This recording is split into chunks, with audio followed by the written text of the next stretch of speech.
Next हम बात कर लेते हैं डोब्यूटामीन की। डोब्यूटामीन की बात करें तो ये बीटा वन सेलेक्टिव होता है, यानी ये हार्ट के ऊपर मेनली इसकी एक्टिविटी होती है। ये एक सेमी सिंथेटिक कैटेकोलामाइन होता है, can not be given orally, इसको हम ओरली नहीं दे सकते। ड्यूरेशन ऑफ एक्शन इसका शॉर्टर होता है। हाफ लाइफ की बात करें तो इसकी हाफ लाइफ ओनली 2 मिनट्स होती है। रिसेप्टर अफिनिटी बीटा वन, यानी इसकी हार्ट पे एक्टिविटी ज़्यादा होती है। और हार्ट पे भी जब हम और स्पेसिफाई करें तो आइनोट्रोपिक एक्टिविटी इसकी ज़्यादा है as compared to chronotropic. Adverse effect की बात करें तो ये ब्लड प्रेशर को बहुत ज़्यादा इंक्रीज़ कर सकता है। उसके अलावा वेंट्रिकल एक्टोपिक एक्टिविटी, क्योंकि हमने कहा कि इसकी आइनोट्रोपिक एक्टिविटी ज़्यादा है एज़ कम्पेयर टू क्रोनोट्रोपिक। तो आइनोट्रोपिक एक्टिविटी क्या होती है? वेंट्रिकल्स की कॉन्ट्रैक्टिलिटी को कहते हैं ना हम, आइनोट्रोपिक एक्शन। तो अगर ये एक्सेस अमाउंट के अंदर प्रेजेंट है तो एडवर्स इफेक्ट इसका क्या होगा कि वेंट्रिकल की एक्टोपिक एक्टिविटी होगी, वेंट्रिकल खुद ब खुद ही कॉन्ट्रैक्ट करने लग गया। तो इस वजह से हम कह रहे हैं कि मोर आइनोट्रोपिक एक्शन की वजह से एडवर्स इफेक्ट जो जनरेट होगा, that adverse effect is the ventricle ectopic activity. Therapeutic uses की बात करें तो इसको हम short term treatment of cardiac decompensation, for example cardiac surgery, CCF और एमआई के केस के अंदर यूज़ कर सकते हैं, क्योंकि इसका ड्यूरेशन ऑफ एक्शन शॉर्ट है, ओनली 2 मिनट्स। उसके अलावा स्ट्रेस एंजियोग्राफी के अंदर भी हम इसको यूज़ कर सकते हैं। फिर एड्रेनर्जिक एगनिस्ट की हम क्लासिफिकेशन की बात कर लेते हैं।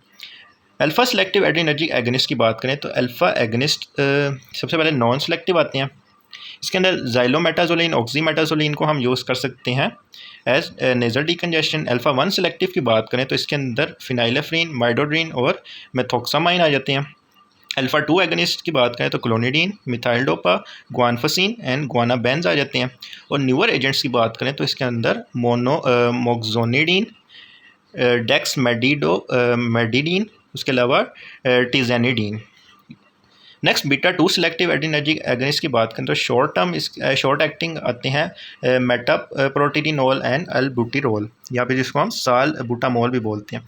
ये यूज़ होते हैं इन शॉर्ट यानी जो एक्यूट केसेस होते हैं ना एज़मा के, उनके अंदर। जबकि लॉन्गर एक्टिंग हम क्रोनिक ट्रीटमेंट के अंदर यूज़ करते हैं, जिसके अंदर आते हैं फॉर्मेट्रोल, फार्मोट्रोल, इंडेक्ट्रोल, राइटोड्रीन।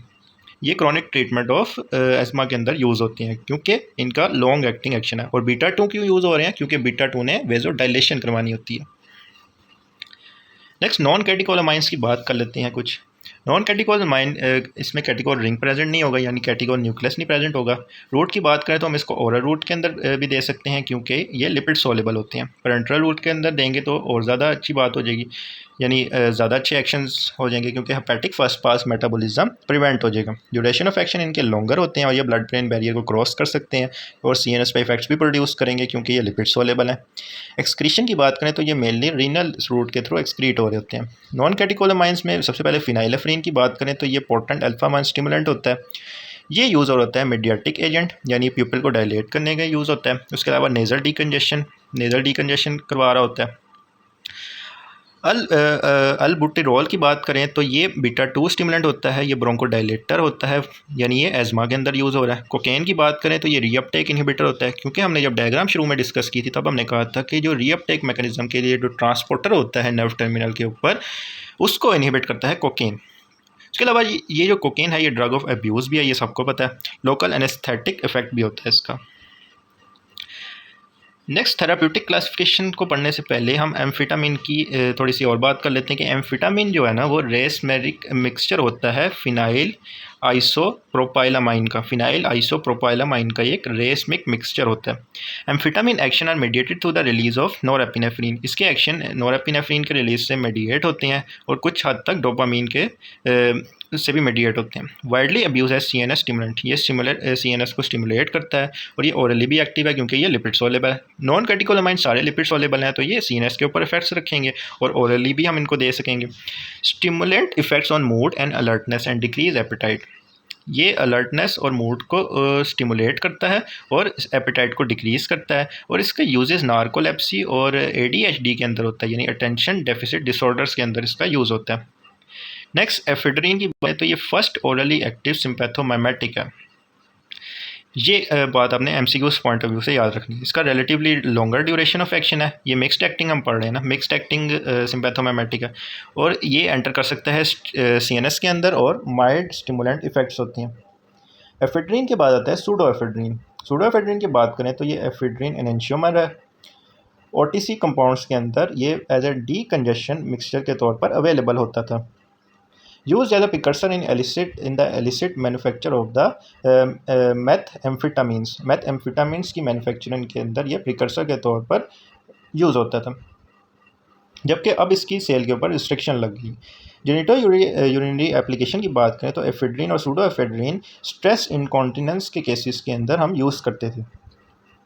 नेक्स्ट थेराप्यूटिक क्लासिफिकेशन हम डिस्कस कर लेते हैं। थेराप्यूटिकली बात करें तो कार्डियोवास्कुलर कंडीशन के अंदर कौन कौन से ड्रग्स पड़े हैं? डोपामीन हमने पढ़ा है, उसके अलावा डोब्यूटामीन और एपिनेफ्रिन पढ़ा है। ब्रोंकोडायलेटर कौन कौन से पढ़े हैं? एजमा के केस के अंदर हम यूज़ करेंगे एल्ब्यूटेरोल, साल्मेट्रोल एंड फॉर्मोट्रोल। सीएनएस स्टिमुलेंट एम्फेटामिन्स पढ़े हैं और मोडाफिनिन पढ़े हैं। ऑप्थेल्मिक यूजेस मिड्रियासिस के लिए हमने फिनाइलेफ्रिन देनी है, और ग्लोकोमा के केस के अंदर हमने अल्फा 2 एगनिस्ट जिसमें एप्राक्लोनिडीन और ब्रीमोनिडीन आते हैं वो देने हैं। मसल रिलैक्सन में टीजानिडाइन आता है। नेजल डिकंजेशन में ऑक्सीमेटाजोलिन और जाइलोमेटाजोलिन आ जाते हैं। जेनेटो यूरिनरी एप्लीकेशन में राइटोड्रीन और टर्ब्यूटालिन।